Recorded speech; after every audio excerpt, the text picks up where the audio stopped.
ঘাস দুৰ্নীতিৰ বিৰুদ্ধে প্ৰতিবাদ কৰা দুৰ্নীতিৰ বিৰুদ্ধে প্ৰশ্ন সোধা সাংবাদিকক নোহোৱা কৰিব হিমন্ত চৰকাৰে এই অভিযোগ এতিয়া উত্থাপন কৰিছে সংবাদমেল সম্বোধন কৰি অসম জাতীয় পৰিষদৰ নেতা জগদীশ ভূঞাই কৈছে শেহতীয়াকৈ মুখ্যমন্ত্ৰী ডক্টৰ হিমন্ত বিশ্ব শৰ্মাই যি বাক্য কৈছিল মহবুবুল হক আৰু দিলৱাৰ হতৰ দৰে ব্যক্তিক ধ্বংস কৰা খতম কৰি দিয়া আইনৰ জৰিয়তে খেয়াই মোৰ কাম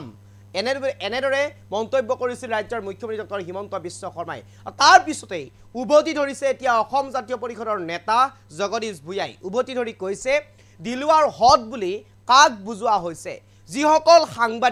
যিসকল সাংবাদিকে দুৰ্নীতিৰ বিৰুদ্ধে প্ৰশ্ন কৰিব যিসকল সাংবাদিকে দুৰ্নীতিৰ বিৰুদ্ধে মাত মাতি চৰকাৰক ঠকা হৰকা কৰিব সেইসকল সাংবাদিকক বুজোৱা হৈছে নেকি দিলৱাৰ হদ বুলি আনহাতে এয়াও প্ৰশ্ন কৰিছে দিলৱাৰ হদ বুলি একাংশ মুছলিম ধৰ্মাৱলম্বী লোকসকলক টাৰ্গেট কৰিছে নেকি হেয়া স্পষ্ট কৰিব লাগে হিমন্ত বিশ্ব শৰ্মাই অন্যথা এনেদৰে ভাবিম যে যিসকল সাংবাদিকে প্ৰশ্ন সুধিব দুৰ্নীতিৰ বিৰুদ্ধে যিসকল সাংবাদিকে প্ৰতিবাদ কৰিব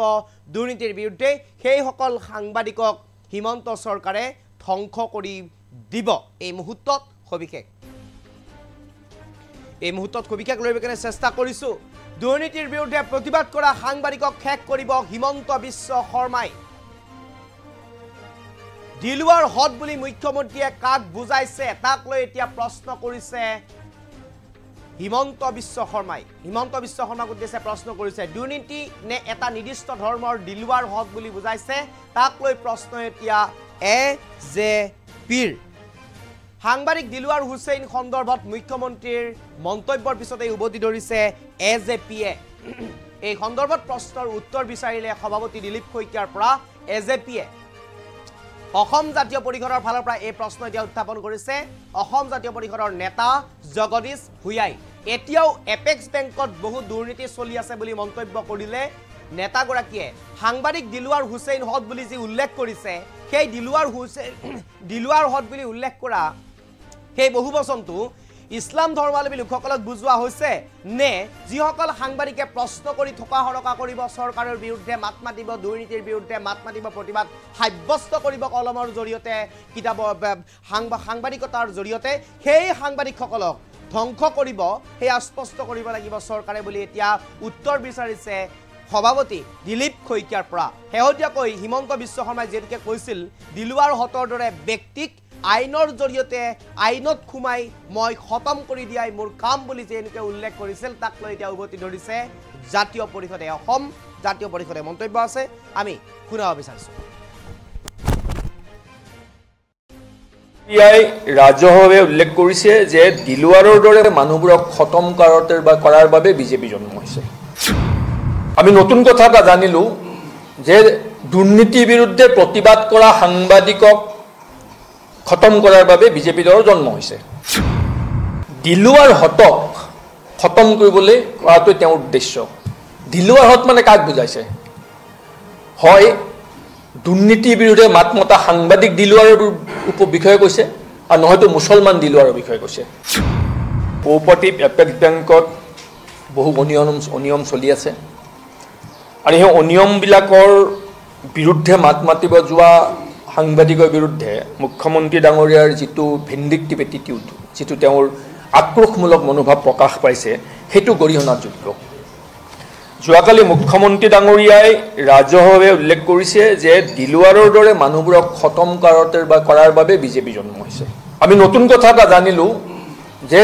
দুৰ্নীতিৰ বিৰুদ্ধে প্ৰতিবাদ কৰা সাংবাদিকক খতম কৰাৰ বাবে বিজেপি দলৰ জন্ম হৈছে দিলীপ শইকীয়া ডাঙৰীয়া আপোনালোকৰ দলৰ অসমৰ চৰকাৰৰ মুখ্যমন্ত্ৰীয়ে কৈছে যে দিলৱাৰ হতৰ দৰে মানুহবোৰক খতম কৰাৰ বাবে বিজেপি জন্ম হৈছে কথাষাৰ সত্য নেকি এই কথাষাৰ দিলীপ শইকীয়া ডাঙৰীয়াৰ পৰা মই ৰাজহুৱাভাৱে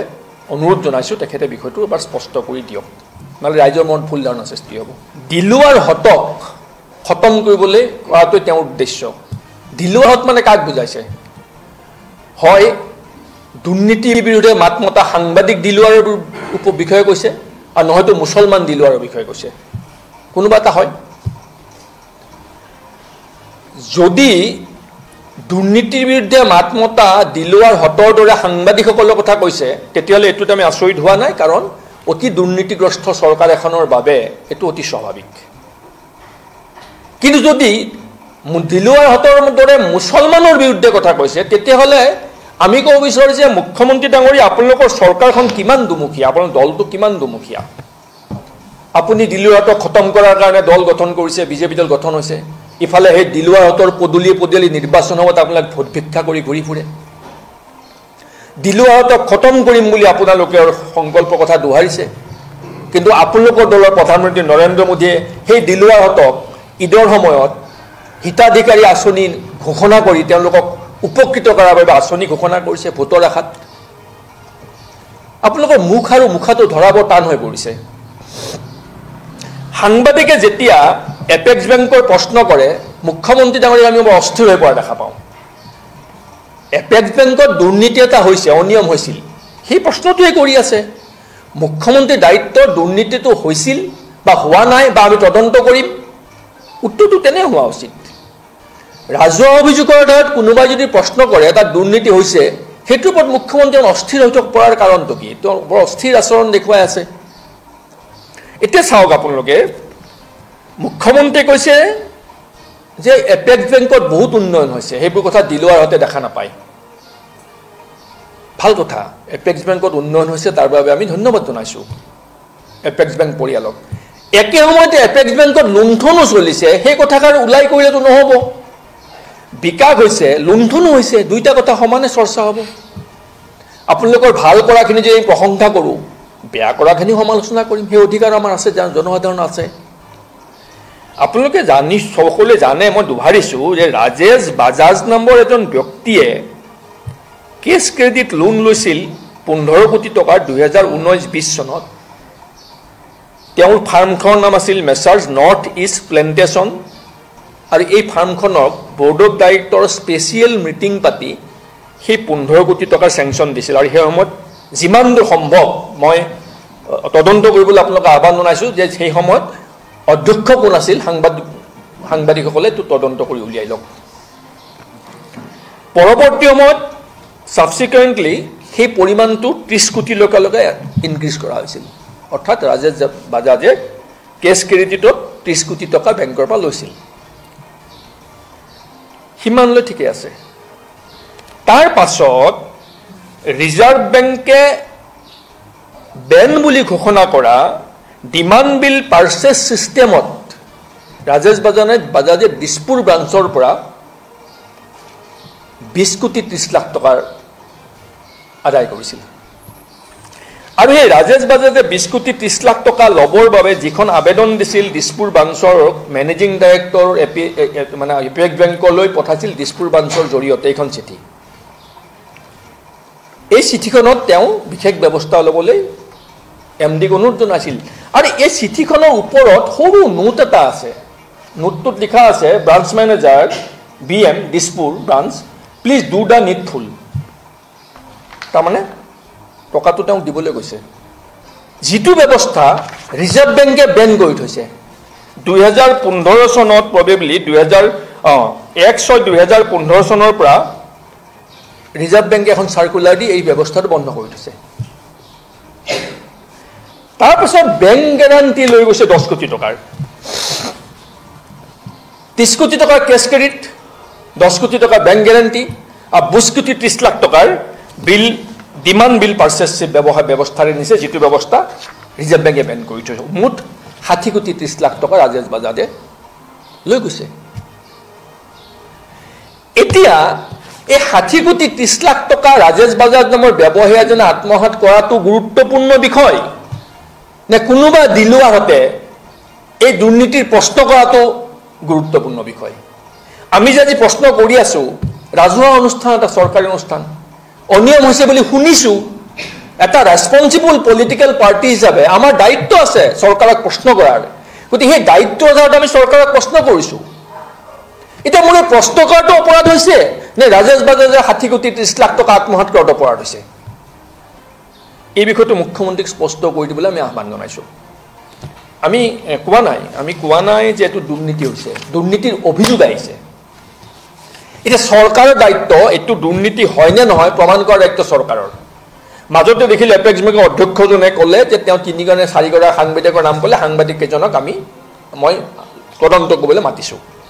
সাংবাদিককেইজনক আমি শ্ৰদ্ধা কৰোঁ। কিন্তু হাস্যকৰ কথা এইটোৱেই, এটা বেংকৰ আভ্যন্তৰীণ হিচাপ নিকাচ বেংক কৰ্তৃত্বই সাংবাদিকক চাব দিবনে বাৰু? এটা নাভূত নাচুত কথা কোৱা নাইনে? অদ্ভুত কথা এটা কোৱা নাইনে? কিয় চাবলৈ দিব? আমি চৰকাৰক দাবী জনাইছোঁ যে কোঅপাৰেটিভ এপেক্স বেংকৰ যিবোৰ অনিয়মৰ অভিযোগ উঠি আছে, এই 60 কোটি 30 লক্ষ টকা আত্মসাৎ কৰা হৈছে আৰু বিধিগত পন্থাৰে টকাটো তেওঁক দিয়া হোৱা নাছিল, ইয়াত ৰাজনৈতিক পৃষ্ঠপোষকতা আছিল বুলি অভিযোগ আহিছে। এই বিষয়টো তদন্ত কৰিবলৈ এখন SIT গঠন কৰক আৰু হাইকোৰ্টৰ নিয়ন্ত্ৰণত, হাইকোৰ্টৰ তত্ত্বাৱধানত এই তদন্তটো হ'ব লাগে। ন্যায়ালয়ৰ তত্ত্বাৱধানত এই তদন্ত হ'ব লাগে। গতিকে মুখ্যমন্ত্ৰীক আমি আহ্বান জনাইছোঁ যে আপুনি এপেক্স বেংকৰ কথা শুনিলে অস্থিৰ হোৱাতকৈ বা কোনোবা দিলুৱাৰহঁতক গালি পাই থকাতকৈ আপুনি আপোনাৰ স্বচ্ছতা, আপোনাৰ যিটো দৃঢ়তা, সেইটো প্ৰমাণ কৰি দিয়ক। এখন SIT ফৰ্ম কৰক, হাইকোৰ্টৰ তত্ত্বাৱধানত যাতে তদন্ত হ'ব পাৰে, বা হাইকোৰ্টৰ এজন জাষ্টিছ বা ৰিটায়াৰ্ড জাষ্টিছক দায়িত্ব দিয়ক তদন্ত কৰাৰ বাবে। তাৰপাছত গোটেই কথাটো স্পষ্ট হৈ যাব। যদি দুৰ্নীতি হোৱা নাই হোৱা, আমি নাই হোৱা বুলি ক'ম। এতিয়া অভিযোগ আহিছে, আমিতো যিকোনো ৰাইজে, সচেতন জনসাধাৰণে, জাতীয় সংগঠনে, ৰাজনৈতিক দলসমূহৰ দায়িত্বটো কি? আমাৰ দায়িত্বটো চৰকাৰক ভুল ভ্ৰান্তিবোৰ আঙুলিয়াই দিয়া। চৰকাৰে ক'লা ভুল ভ্ৰান্তিবোৰ আঙুলিয়াই দি যাতে চৰকাৰখন সঠিক পথত থাকিব পাৰে, সেইটো আমি এটা নৈতিক দায়িত্ব পালন কৰিছোঁ। চৰকাৰখনে ভাল পাব লাগিছিল, মুখ্যমন্ত্ৰী ডাঙৰীয়াই ভাল পাব লাগিছিল, কাৰণ তেওঁৰ দৃষ্টিগোচৰ হোৱা নাই চাগে এই দুৰ্নীতিটো। তেওঁৰ দৃষ্টিগোচৰ হোৱা নাই, কোনোবাই তেওঁৰ দৃষ্টিগোচৰ কৰাই দিছে, তেওঁ আনন্দ পাব লাগিছিল, তেওঁ ধন্যবাদ দিব লাগিছিল, প্ৰশংসা কৰিব লাগিছিল আৰু তদন্ত ঘোষণা কৰিব লাগিছিল। এজন মুখ্যমন্ত্ৰীৰ কাম সেয়াহে। গতিকে আমি যিটো অত্যন্ত আক্ৰোশমূলকভাৱে হিমন্ত বিশ্ব শৰ্মা চৰকাৰ দুৰ্নীতিৰ কথা কোৱাসকলৰ বিৰুদ্ধে আক্ৰোশমূলকভাৱে ব্যৱস্থা গ্ৰহণ কৰাৰ প্ৰতিশোধ পৰা